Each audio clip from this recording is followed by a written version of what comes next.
casual chat. Just ask you a little bit about um, yourself, how you kind of got to where you're at, things that you're working on. You'll be the third ILR representative, so this is good. We're getting a lot of different perspectives. Great. And then just a little bit about how people can help out some of the things you're working on. Definitely. So it'll be about 20 minutes.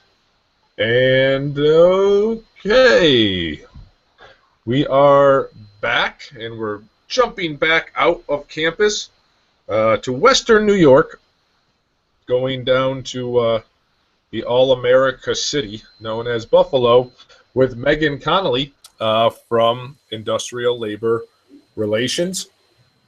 Welcome, Megan. Good morning. Thank you for having me. You're most welcome. Thanks so much for making some time for us. And we are, hang on one second.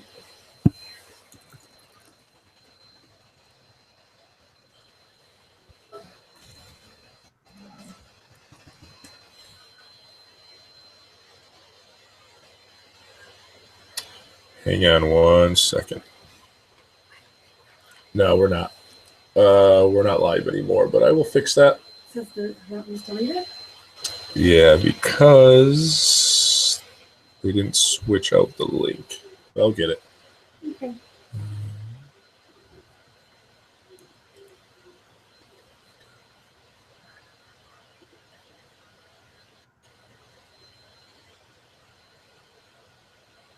Oh, the hangout.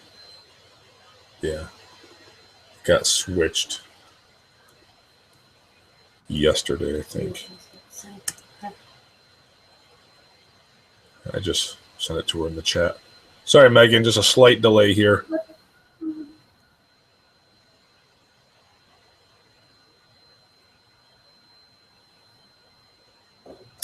Okay, now we're ready. Okay. So, welcome, Megan Connelly. In case you missed us, brief introduction before we got a little bit cut off. Megan is with ILR School based in Buffalo. And so, Megan, some Cornellians might be thinking, what's going on with ILR in Buffalo? Yeah. So there's a lot going on with ILR in Buffalo. Buffalo was the first extension office for the ILR School, so it's been here for 70 years. And there's been a variety of different type of workforce development, labor leadership programs and training that the office has provided, some credit bearing. And really, there's been a shift in programming in that, as ILR continues to advance the work. The office is really working to simplify and of really contributing knowledge good and providing programming opportunities for Cornell undergraduates. Great. Well, what got you going down the path? Kind of take us through your journey, that how you found your way to Cornell. So I'm an attorney by trade, and I was working for a nonprofit here in Buffalo called the Partnership for the Public Good. It's community-based think and do tank that provides research, advocacy, and communications for a variety of in Buffalo. Partnership for the Public Good is incubated by ILR. So back in 2009, PPG became the community partner for our High Road Fellowship, which is a 2-month-long applied learning immersion program really focused on community and economic development for ILR undergrads. And so I kind of wear these two hats of doing policy work. I'm the Director of Policy Advancement with PPG, and then I'm the Associate Director of the High Road Fellowships for the ILR School. Great.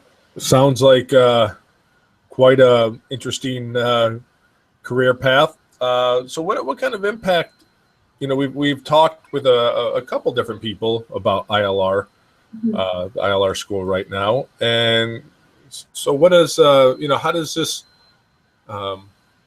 this operation in Buffalo, how do you feel this is blending into kind of the core mission of the college? Yeah, definitely. So, we are seeing a real trend in students now, whether it's, being socially conscious or being activists, but about 10% of ILR students each year are going into either like nonprofit or social sector careers. And really without other than High Road and a couple of the other internship programs, there's no kind of dedicated curriculum that's kind of supporting students on this career path. And so it's really exciting for us because, Buffalo has an interesting kind of public narrative. I mean, folks, see it as a Rust Belt city, but there's a really dynamic revitalization that's happening right here locally, and it's being driven by our social sector, by these community-based organizations. And so we were fortunate to be working with a number of residential faculty in ILR, and we're successful in applying for and receiving an engaged Cornell grant to support the High Road Fellowships, but then to also develop curriculum around the social sector. So what's awesome is with High Road now is that we're trying to present this like holistic program for students to see that careers in the social sector are valuable, they're fulfilling, and that these nonprofits and community-based organizations are important economic actors. So we are really kind of excited to kind of bridge academia and the community here in Buffalo by putting our students right in immersed in these community-based organizations that are doing critical work to the city's revitalization, and showing folks that this is a viable career option for them as well. So we were talking a little bit before we came on the air about kind of the evolution of the Buffalo area, which many probably associate Buffalo as being a town that's kind of been on the decline for maybe as much of a couple decades. But what many people might not know is how it is, as you said, revitalizing. Mm-hmm. So how have you seen kind of initiatives like this kind of benefit the local community? Definitely. Yeah, I mean, the Cornell footprint, we've been very fortunate, has been expanded recently. So we have come together so now we have the ILR School along with its Worker Institute. We have Cornell Cooperative Extension. We have the Partnership for the Public Good in this brand new office space, and we're kind of relaunched as Cornell in Buffalo. So that's been really exciting to kind of, we're right in downtown Buffalo. And we were able to leverage a fair amount of state support from our local state assemblymen and senators who just see, Cornell as being a critical actor here locally in Buffalo. For a while when Buffalo was had a stronger manufacturing presence, that's when I think I referenced earlier that, Cornell programming really focused on labor leadership and kind of doing champions at work studies and highlighting, how important organized labor was in our local economy. And so now with this new investment from Cornell for the Cornell in Buffalo initiative, it's kind of reaffirmed Cornell's commitment to being part of this kind of new economy work that's happening to kind of, promote equity and promote these principles. All ships rise. So we're making sure that, Cornell students are being exposed to a number of different sectors, whether it's the arts or whether it's education, or if it is more of these kind of service-oriented agencies, along with the community building that is working to engage local citizenry and get them involved in policymaking. And I think it's a really important piece for our Cornell or High Road fellows to come and contribute to build capacity within the organizations that they're working with. And also, they're here for 2 months, and our goal is to kind of keep them engaged during their time then, when they're back in Ithaca or whether they're abroad, to show that this type of service learning and applied learning, there's a reciprocity there. It's a reciprocal relationship, that it's great for the city and it's great for the location, and it's also an amazing opportunity, a rich opportunity, a learning opportunity for the students too. So we see some sort of parallel programming with like the Global Service Learning Program, where students are going to India or going to Zambia or other places across the globe, that they're having an impact. And there's, I think, a slight perception that if you go and you do like, when you go work or intern at a non-governmental, an NGO organization abroad, that it's somehow kind of more serious.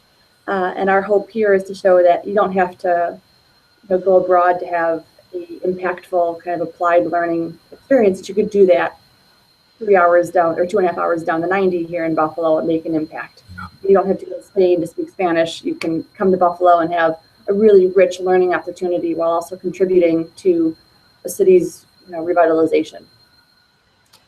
And I think that's really important also because it's not getting cheaper to go places far away. Traveling is a great expense, and it's hard for many students to pay that out of pocket. So to be able to, make a 2.5 hour drive, as you say, and have a real impactful experiential learning seems really important, especially in today's kind of economic climate. Yeah, and Hyr's unique in that our students, when they're here for 2 months, like they make a fairly significant stipend. Like they make $4,000 for their 2 months of work here in Buffalo. And it's pretty hard to get kind of nonprofit or kind of the NGO internships to find ones that are paid. So we think it's critical that, as we try to build up the reputation or the narrative that NGO or nonprofits, community-based organizations are important economic actors, that the people that are there doing the work deserve to kind of be compensated in a similar way for the contributions that they're making. So we think it's critical that our students are paid a living wage for their 2 months here that they're here in Buffalo. Yeah, and one thing I mentioned with a couple other of the ILR representatives that we've spoken with today is what an interesting time this must be for industrial labor relations, because I don't think I've ever heard this much talk in a presidential election about workers' rights and wages and even things like paternity leave, parental leave, and maternity leave. So all these things, it seems like it's almost kind of a second coming. A lot of a workers' rights movement, a little bit compared to kind of the early union movements of the 20th century. So what are you seeing from that perspective, and has it made for interesting debate amongst kind of your program area? An aspect I really like about our program is so this year we'll have 20 Cornell students in Buffalo for the summer, and they're all going to have some individual placement, whether they're working like in a cultural organization or an educational organization. They're going to have their own project. So they're there Monday through Thursday.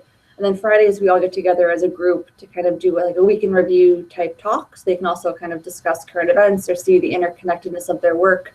And then we have a theme for the day where we take them all over the city. We do tours, we have speakers. But some of the best moments we had last summer, where there were some really, whether it was politics or current events, to kind of give students an opportunity to have these types of discussions from their own experiences now too, being in the workforce, or their own personal backgrounds and histories, is a really rich learning opportunity, and it's something that I learned from them too. And it is interesting now because we do have some more traditional labor type placements. So we'll have a student with the AFL-CIO affiliate here at the Area Labor Federation. And then we'll also have a student who's working at one of the new social enterprises here in Buffalo, like a tech startup. And so to kind of provide these kind of, very different environments for students to be doing community and economic development work, it's a privilege for us to offer that, but also it's also really a great way to kind of stimulate, the discussions around current events and also sensitive topics too, but to be able to kind of craft thoughtful and articulate discussions, hopefully. I have no doubt. Hybrid fellows, totally. Yeah. But definitely, it's been an interesting evolution here in Buffalo with our labor community and our labor friends. But it's something that we think they need to be part of the discussion and part of our movement here to build a more just, sustainable, and culturally vibrant Buffalo. Well, it sounds like the work you're doing is exceptional. I guess my last question would be: with so much going on and kind of so many changes and developments in setting up this Buffalo operation, what can Cornellians do to help this relatively new program area? Both is there some philanthropic opportunities and also are there any kind of volunteer mentorship opportunities that you might need? Networking and mentorship are critical for our students. I think I've said this repeatedly, and it's a theme for us to show students that the social sector is a viable and fulfilling career path. So we have been fortunate to work with ILR Career Services with their Social Impact Career Forum, and any type of contact we can have with alumni that are interested in community and economic development, are interested in perhaps being a part of our Friday discussions. I'll do a Google Hangout, or if they can't get to Buffalo. But it's important for us to kind of show students a very diverse array of careers that are focused in this field. So absolutely, we have a website, we have a blog where the students will be kind of talking about their experience this summer. So we would urge folks to kind of stay up to date with us. We have a strong social media. We're working on a strong social media presence. And then,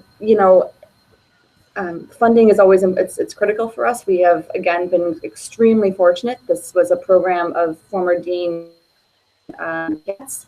So he was a strong funder of us, and ILR's new dean, Kevin Halleck, is incredibly supportive as well, but it's an expensive program. So any type of funding to help student stipends or student housing would be highly valuable to our program going forward. Well, thank you so much, Megan. Really appreciate this look into your program area. I think it's great work. I think it really kind of hits to the spirit of Cornell's central founding mission to doing this kind of work close to home, so to speak, right here in New York State. And I would encourage our audience watching and Cornellians out there to support Megan and her operation in any way that you can. So Megan, thank you very much for joining us. Really appreciate the time. Thank you very much. Sounds like you have a lot of work going on up there, so we appreciate you taking a few minutes to join us and tell your story to Cornellians. Grateful for the opportunity. Thank you very much. All right, Megan Connelly from ILR. We'll be back in about 8 minutes with Jay Carter, class of 71, and chair of the ambassador program at Cornell. And before we go, a couple of quick updates. And I see we are at about $1.2 million raised so far from 3,282 gifts. So again, we continue to be amazed by your generosity and support, and we hope you'll continue to stay with us for the whole day. Again, we have the Cornell Giving Day hashtag challenge. We have the Instagram My Big Selfie hashtag challenge, or My Big Red Selfie hashtag challenge. We have Cornelliana Challenge Trivia on Facebook. So lots of ways to have fun and interact with Giving Day as we collectively come together and see what a difference a day can make. We'll be back in 7 minutes with Jay Carter, chair of Cornell University Council and an avid ambassador. We will be right back.